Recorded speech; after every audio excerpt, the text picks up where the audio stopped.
ವೀಕ್ಷಕರಿಗೆಲ್ಲ ನಮಸ್ಕಾರ. Welcome to my YouTube channel. Bigg Boss ಮನೆಯಲ್ಲಿ ಇವರ ಫ್ಯಾಮಿಲಿ ರೌಂಡ್ ಆಗಿತ್ತು ಅಂತಾನೆ ಹೇಳ್ಬೋದು.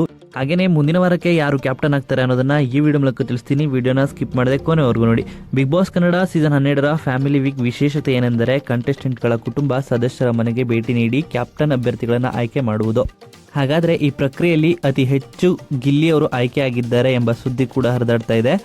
ಹಾಗಾದ್ರೆ ಮುಂದಿನ ವಾರಕ್ಕೆ ಗಿಲ್ಲಿ ಅವರು ಕ್ಯಾಪ್ಟನ್ ಆಗ್ತಾರಾ ಅಂತ ಕಾದ್ ನೋಡ್ಬೇಕಾಗಿದೆ. ಹೌದು, ಬಿಗ್ ಬಾಸ್ ಮನೆಯಲ್ಲಿ ಫ್ಯಾಮಿಲಿ ವೀಕ್ ಚಾಲ್ತಿಯಲ್ಲಿದೆ. ರಾಶಿಕಾ, ಸೂರಜ್, ಧನುಷ್, ರಕ್ಷಿತಾ ಶೆಟ್ಟಿ ಹಾಗೂ ಗಿಲ್ಲಿ ನಟ ಕುಟುಂಬಸ್ಥರು ದೊಡ್ಡ ಮನೆಗೆ ಸರ್ಪ್ರೈಸ್ ಆಗಿ ಎಂಟ್ರಿನ ಕೊಟ್ಟಿದ್ದಾಗಿದೆ.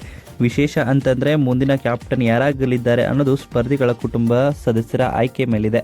ಸಾಮಾನ್ಯವಾಗಿ ಕ್ಯಾಪ್ಟನ್ ಆಯ್ಕೆಗೆ ಟಾಸ್ಕ್ಗಳು ಅಥವಾ ಸ್ಪರ್ಧಿಗಳ ಮತದಾನ ನಡೆಯುತ್ತದೆ. ಆದರೆ ಈ ಬಾರಿ ಸ್ಪರ್ಧಿಗಳ ಕುಟುಂಬ ಸದಸ್ಯರ ಮನೆಗೆ ಬಂದು ಮುಂದಿನ ವಾರದ ಕ್ಯಾಪ್ಟನ್ ಅನ್ನು ಆಯ್ಕೆ ಮಾಡುವ ಅವಕಾಶವನ್ನು ಪಡೆದಿದ್ದಾರೆ. ಪ್ರತಿ ಕುಟುಂಬ ಸದಸ್ಯರು ಒಬ್ಬ ಸ್ಪರ್ಧಿಯ ಫೋಟೋವನ್ನು ಆಯ್ಕೆ ಮಾಡಿ ಬೋರ್ಡ್ನಲ್ಲಿ ಇರಿಸುತ್ತಾರೆ.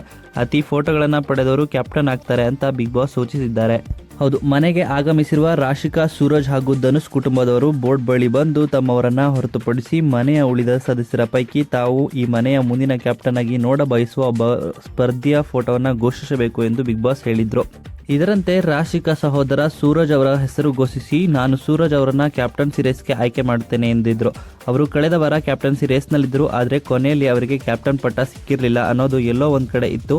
ಅಷ್ಟೆಲ್ಲ ಎಫರ್ಟ್ ಹಾಕಿದ್ರು. ಹಾಗಾಗಿ ಈ ಬಾರಿ ಅವರು ಕ್ಯಾಪ್ಟನ್ ಆಗಬೇಕು ಅಂತ ನಾನು ಬಯಸುತ್ತೇನೆ ಎಂದು ಹೇಳಿದ್ರು. ಇನ್ನು ಸೂರಜ್ ಅಕ್ಕ ಅಶ್ವಿನಿ ಗೌಡ ಅವರನ್ನ ಆಯ್ಕೆ ಮಾಡಿ ಟಾಸ್ಕ್ಗಳಲ್ಲಿ ಅಶ್ವಿನಿ ಅವರು ಆಡಿರುವ ರೀತಿ 100% ಕೊಟ್ಟಿರೋದು ಮತ್ತು ಮುಂಚೆಗೆ ಹೋಲಿಕೆ ಮಾಡಿದ್ರೆ ಟಾಸ್ಕ್ಗಳಲ್ಲಿ ತುಂಬಾ ಇಂಪ್ರೂವ್ ಆಗಿದ್ದಾರೆ. ಹಾಗಾಗಿ ಅಶ್ವಿನಿ ಮ್ಯಾಮ್ ಕ್ಯಾಪ್ಟನ್ ಆಗಬೇಕು ಎಂದು ಹೇಳಿದ್ದಾರೆ. ಇನ್ನು ಧನುಷ್ ಅವರ ತಾಯಿ ಗಿಲ್ಲಿಯನ್ನ ಆಯ್ಕೆ ಮಾಡಿ ನನಗೆ ಅಶ್ವಿನಿ ಕೂಡ ಇಷ್ಟ, ಆದರೆ ಗಿಲ್ಲಿ ಸ್ವಲ್ಪ ಜಾಸ್ತಿ ಇಷ್ಟ, ಅವರ ಕಾಮಿಡಿ ನನಗೆ ತುಂಬಾ ಇಷ್ಟ, ಹಾಗಾಗಿ ಗಿಲ್ಲಿ ಕ್ಯಾಪ್ಟನ್ ಆಗಲಿ ಎಂದು ಹೇಳಿದ್ರು. ಈ ಪ್ರಕಾರ ಗಿಲ್ಲಿಗೆ ಓಟು ಜಾಸ್ತಿನೇ ಬಿದ್ದಿದೆ. ಹಾಗಾಗಿ ನೋಡೋದಾದ್ರೆ ಅಶ್ವಿನಿ ಅವರ ಅಮ್ಮ ಕೂಡ ಗಿಲ್ಲಿಗೆ ಓಟನ್ನ ಹಾಕಿದ್ರು. ಇನ್ನು ಅತಿ ಹೆಚ್ಚು ಓಟ್ಗಳನ್ನ ಪಡೆದಿರೋದು ಅಂದ್ರೆ ಗಿಲ್ಲಿ ಅಂತಾನೆ ಹೇಳ್ಬೋದು. ಹೀಗಾಗಿ ಗಿಲ್ಲಿ ರೇಸ್ನಲ್ಲಿ ಮೊದಲ ಸ್ಥಾನದಲ್ಲಿದ್ದಾರೆ. ಆದ ಕಾರಣ ಈ ವಾರ ಕ್ಯಾಪ್ಟನ್ ಆಗ್ತಾರ ಗಿಲ್ಲಿ ಅಂತಾನೂ ಕೂಡ ಕಾದ್ ನೋಡಬೇಕಾಗಿರುವಂಥದ್ದು.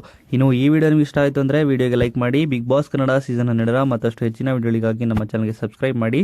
ಹಾಗೆಯೇ ನಿಮ್ಮ ಪ್ರಕಾರ ಮುಂದಿನ ವಾರಕ್ಕೆ ಯಾರು ಕ್ಯಾಪ್ಟನ್ ಆಗಬೇಕು ಅಂತ ನಿಮ್ಮ ಅನಿಸಿಕೆಯನ್ನು ಕಮೆಂಟ್ ಮೂಲಕ ಕಮೆಂಟ್ ಮಾಡಿ ತಿಳಿಸಿ.